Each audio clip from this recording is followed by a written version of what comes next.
That guy's history with girls must have been a nightmare. If he could get through one sentence, I would have been impressed.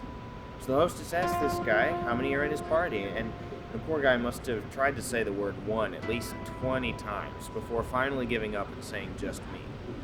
So he ends up sitting about a booth away from where I am, and I can see the waiter comes up and asks for his order, and the guy just stares at him.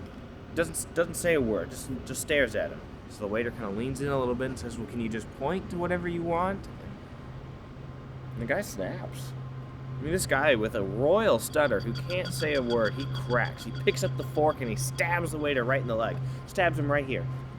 So the waiter falls down and screaming on the floor like a starving baby. I mean, it was the most amazing thing I'd ever seen.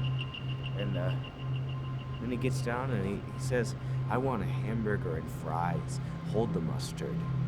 In the cleanest, calmest, purest voice I've ever heard. And then he just gets up and walks away like he's paid his bill. This guy with the stutter, he wasn't going to let someone tell him that he was less than the rest of us.